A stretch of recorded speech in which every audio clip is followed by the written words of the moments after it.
ধুন্ধুমার কাণ্ড উত্তরবঙ্গ মেডিকেল কলেজে চ্যাম্পিয়ন্স ট্রফির ফাইনাল খেলা দেখাকে কেন্দ্র করে হাতাহাতি, ডিনকে ঘেরাও করে বিক্ষোভ তৃণমূল ছাত্র পরিষদের সমর্থকদের। রবিবার সেমিনার হলে চ্যাম্পিয়ন্স ট্রফির ফাইনাল ম্যাচের সরাসরি সম্প্রচারের ব্যবস্থা করেছিল ছাত্ররা। কলেজ কর্তৃপক্ষ বিষয়টিকে বেআইনি বলে দাবি করে। কর্তৃপক্ষের দাবি, সেমিনার হল শুধুমাত্র শিক্ষামূলক কার্যকলাপের জন্য। এই ঘটনায় কলেজ কর্তৃপক্ষ সানি মান্না নামে এক ছাত্রকে শোকজ করে। এরপরই উত্তপ্ত হয়ে ওঠে পরিস্থিতি। তৃণমূল ছাত্র পরিষদের সমর্থকেরা ডিনকে ঘেরাও করে বিক্ষোভ দেখায়। টিএমসিপি সমর্থকেরা ডিনকে ঘেরাও করলে তার বিরোধিতা করে অভয়া আন্দোলনের সময় সাসপেন্ড হওয়া ছাত্ররাও। বিষয়টি নিয়ে হাতাহাতি শুরু হয় ছাত্রদের দুই গোষ্ঠীর মধ্যে। পরিস্থিতি সামাল দিতে ঘটনাস্থলে আসে পুলিশ। শেষ পর্যন্ত ডিনকে ঘেরাও মুক্ত করে পুলিশ।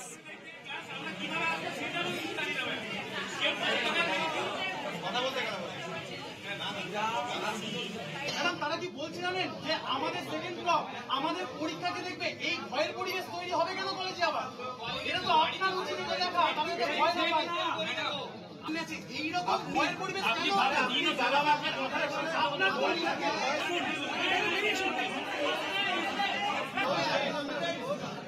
আমার কথা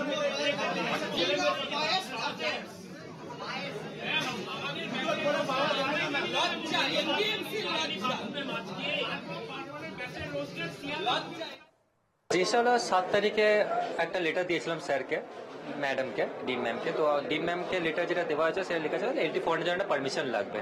তো 7 তারিখে লেটার, 9 তারিখে খেলা আছে। 9 তারিখ অব্দি কোনো লেটারে কোনো অ্যান্সার পেলাম না, যার জন্য স্যার ম্যামকে বলা হলো যে ম্যাম কিরকম কিছু লেটারে আমরা কোনো রেসপন্স পেলাম না, কি হলো? তো ম্যাম বলে আমি সাইন করতে পারবো না। তারপর আমার প্রিন্সিপাল স্যারকে বললেন যে প্রিন্সিপাল স্যার এই ব্যাপার, একটু স্যার ছেলেপিলেরা খেলা দেখতে চায়, তো একাডেমিক্যালি এটা তো একটা একাডেমিকের অংশ, আশা করি একটু খেলা যদি দেখানোর ব্যবস্থা করে দিতাম খুব ভালো। তো স্যার বললেন যে ঠিক আছে, এটা ফ্যাকাল্টিকে বলেছি, ফ্যাকাল্টির আন্ডারে তোমরা খেলা দেখিয়ে দিতে পারো। তো সেই ফ্যাকাল্টি এসেই আমাদের গার্ড সেকশন থেকে চাবিটা নিলেন, চাবিটা নিয়ে তিনি সাইন করলেন, সবকিছু করলেন, দিয়ে LT400টাও খোলানোর ব্যবস্থা করে দিলেন। আমরা খুব ভালোভাবে দেখলাম, ফ্যাকাল্টি লাস্ট অব্দি প্রেজেন্ট ছিলেন, তিনিও এনজয় করেছেন, আমরা সবাই এনজয় করেছি, খুব ভালো, ইন্ডিয়াও জিতেছে ম্যাচটা। তারপর হঠাৎ করে সন্ধ্যাবেলা আমি একটা খবর পেলাম যে একটা নোটিশের কিছু, সানি মান্না নামে একটা নোটিশ পেয়েছে। আমি অত পাত্তা দিলাম না, হয়তো কিছু একটা হয়েছে, ছেলেমেয়েরা এমনি বলছে। সকালবেলা আমার কল এলো, তারপর দেখলাম যে আমার নামে একটা জাস্টিফিকেশন নোটিশ এসেছে, আমি LT400 কেন বলছি। আমি যেখানে আমার কোনো ভূমিকা নেই, কিছু নেই, আমি শুধু অ্যারেঞ্জ করেছি। LT400-এ ইন্ডিয়ার পতাকা লাগবে না কি লাগবে, আর কোন প্রজেক্টরে খেলা দেখানো হবে, সেই সব নিয়ে আমি ব্যস্ত ছিলাম।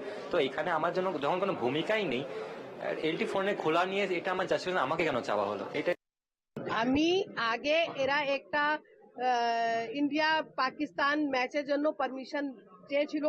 আমি বললাম লেকচার থিয়েটার শুধু একাডেমিক পারপাস জন্যই ইউজ হবে, তোমাদের আরো মাল্টিপারপাস হল আছে, উত্তরায়ণ আছে, সেইখানে তোমরা এক্সট্রা ক্যারিকুলার অ্যাক্টিভিটি করতে পারো, কিন্তু তোমরা কোনো, আমি লেকচার থিয়েটার জন্য অ্যাটলিস্ট আমি কোনো এক্সট্রা ক্যারিকুলার অ্যাক্টিভিটির জন্য এলাউ করছি না। খেলা দেখাটা তো একাডেমিক পার্ট নেই স্যার, স্ট্রেস রিলিভের জন্য ওরা খেলুক না, ওর জায়গা তো আছে কলেজে, কিন্তু মাল্টিপারপাস হল আছে, মাল্টিপারপাস আছে, উত্তরায়ণ আছে।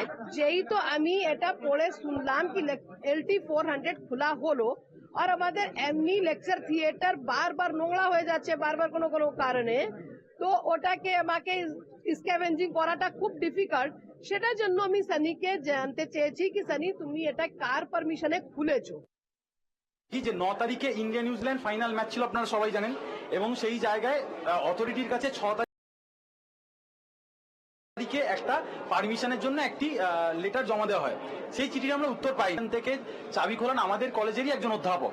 তো সেই জায়গায় দাঁড়িয়ে হঠাৎ করে সানি মান্নার নামে শোকজ লেটারটা কেন বার করা হয়েছে, যেখানে সানি মান্না পারমিশন নেয়নি, যেখানে সানি মান্নার এখানে এই গার্ড সেকশনে চাবি নেওয়ার ক্ষেত্রেও কোনো সিগনেচার নেই, তাহলে এটা কি সানি মান্নাকে টার্গেট করা হয়েছে? সারাদিন ঘেরাও থাকার পর পুলিশ এসে কার্যত বিক্ষোভের মুখ থেকে সরিয়ে নিয়ে যাচ্ছে টিনকে। উত্তরবঙ্গ মেডিকেল কলেজ হাসপাতালের ছাত্র বিক্ষোভের জেরে সারাদিন উত্তপ্ত হয়ে উঠেছিল গোটা উত্তরবঙ্গ মেডিকেল কলেজ, এবং ছাত্রছাত্রীরা কিন্তু অনড় ছিল যে ডিনকে জবাব দিতে হবে, কেন একজন ছাত্রকে শোকজ করা হলো। এই দাবিতেই অপরপক্ষ ছাত্র সঙ্গে তুমুল হাতাহাতি হয় এবং বাকবিতণ্ডা হয়। তারপরে কিন্তু উত্তরবঙ্গ মেডিকেল কলেজে পুলিশ আসে, পুলিশ দুদল ছাত্রকে বোঝানোর চেষ্টা করে, কিন্তু তা সত্ত্বেও ছাত্ররা অনড় থাকে। তারপরে পুলিশের হস্তক্ষেপে ডিনকে কিন্তু কার্যত একরকম জোর করে নিয়ে আসা হয়।